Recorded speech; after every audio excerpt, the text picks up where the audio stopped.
This is Larry Elder, and welcome to the show. According to a U.S. official, Iran can make fissile material for a bomb in about 12 days. A man charged with the hate-motivated shootings of 2 Jewish men in Los Angeles was on the FBI's radar before the attacks, yet nothing was done. Senator Ted Cruz confronts AG Merrick Garland about the DOJ's failure to prosecute threats against conservative Supreme Court justices. All of that and more.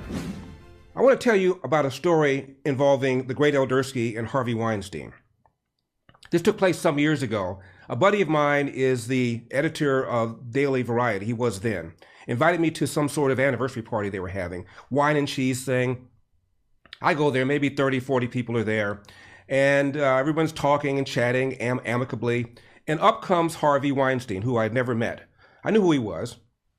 And my friend, the editor, Peter Bart, said, "Harvey, this is Larry Elder. Larry Elder's a friend of mine." Harvey said, "I know who you are. You're that guy that supports the war. You know, George W. Bush lied about the war, don't you?" Now, as I said, this is a cocktail little thing, so I let it go. But he didn't let it go. I said, "George W. Bush lied about the Iraq war. You know that, don't you?" I let it go. He said it the third time.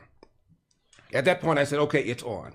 I said, "All right, Harvey, tell me how he lied." There's a Rob Silverman commission, bipartisan, looked into the intel leading up to the war. Nobody lied. The intel was wrong, but nobody lied. A lie is an intent to deceive. Tell me where the lie was, Harvey. Harvey said, "Well, everybody knows he lied." I said, "If everybody knows he lied, tell me what the lie was." There was a resolution that was passed by the Senate and passed by the House that said if Saddam Hussein doesn't fully and thoroughly disclose what he did with his WMD, then there could be war. Tell me where the lie was, Harvey. And Harvey started shaking and he walked away. And Peter said, "Wow, Larry, I've never heard anybody talk to Harvey Weinstein like that." I said, "What's he going to do to me? Not put me in his next movie?" Little did I know, I was talking to a criminal sex predator. The scandal involving Hollywood producer Harvey Weinstein has been in the headlines for the last few years. Here's how the scandal unfolded. It started with a piece in the New York Times. The article highlighted the allegations of several women claiming Weinstein sexually harassed them. Among them are actors Ashley Judd and Rose McGowan. More women then came out with their stories, including Gwyneth Paltrow and Angelina Jolie. And the next year, Uma Thurman also came out with her allegations against Weinstein, saying she was like an animal wriggling away. Later that month, the New York Attorney General filed a lawsuit against the Weinstein Company on the basis it failed to protect its employees from alleged abuse. More than 100 women have since opened up with sexual assault allegations against Weinstein, helping to spark the Me Too movement across Hollywood and other industries. The defendant is before the court charged with 2 violent B felonies for 2 separate forcible sexual assaults against 2 different women. In May 2018, Weinstein was arrested by the NYPD and indicted on charges by 2 women of rape, criminal sex act, sex abuse, and sexual misconduct. The allegations about Weinstein's casting couch behavior bring to light a practice that's been common throughout Hollywood over the years.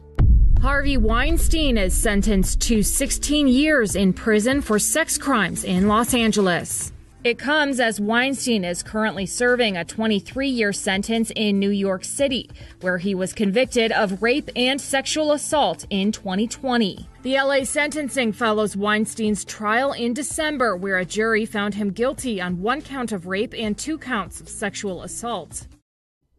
More than 80 women have made allegations of sexual harassment and or rape against Weinstein. My guest is the most celebrated lawyer in America and a friend I've known for 30 years. We disagree about most things politically, but we agree about colorblind justice. I call her Super Glow Gloria Allred. Gloria, he got away with this for a long, long time. Yes, Larry, and thank you very much, Sage from South Central, for inviting me to be a guest on this topic today.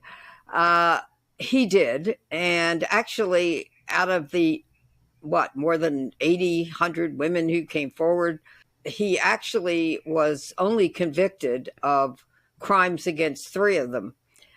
2 in New York, one of whom I represented, Mimi Haley. He was convicted of criminal sexual assault of her and sentenced to 20 years for her. And then another woman I didn't represent in New York, He was convicted of third-degree rape of that person and sentenced to 3 years for her, for a total of 23 years. That, of course, is a conviction that he is appealing, and the highest court in New York, which is called the New York Court of Appeals, has agreed to hear his appeal, and we expect oral argument likely to take place this summer for the New York case. As to California, he was just recently convicted of 3 felonies in reference to Jane Doe number 1. I don't represent her, but he was convicted of 3 felonies, but not as to other Jane Does. And the felonies that he was convicted of resulted in a sentence of 16 years. So he will also be appealing from that conviction and that sentence as well. That's where we are. And we'll see what the courts do. Of course, many victims are a little nervous given that Bill Cosby's criminal sentence after having been convicted and also having served some time in custody was ultimately vacated, right. Which, of course, a decision I disagree with, but that was then. And now we're moving on here. I did also have a civil lawsuit against Bill Cosby that we filed in Santa Monica for a client who alleged she was sexually abused when she was a child by Bill Cosby when she was 16 years old in 1975 at the Playboy Mansion here in Southern California. And we were successful in persuading the jury that he should be found liable for that sexual battery of a child.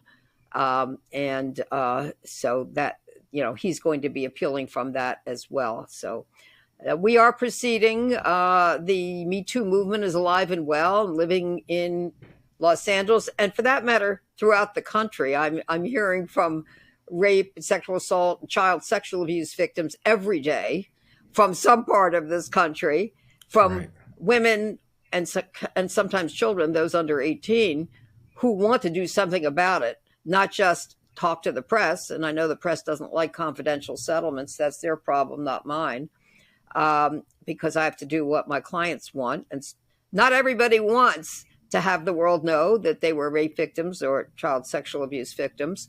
And if they do want the world to know, they could still have a confidential settlement, and they could still go to the police, and they still could have their case prosecuted and testify publicly if charges are filed. So that's where we are now. And I'm just very proud to represent victims who are so courageous and are willing to help the cause of justice, even if they weren't the victims or if they were, and testify in a court of law if necessary.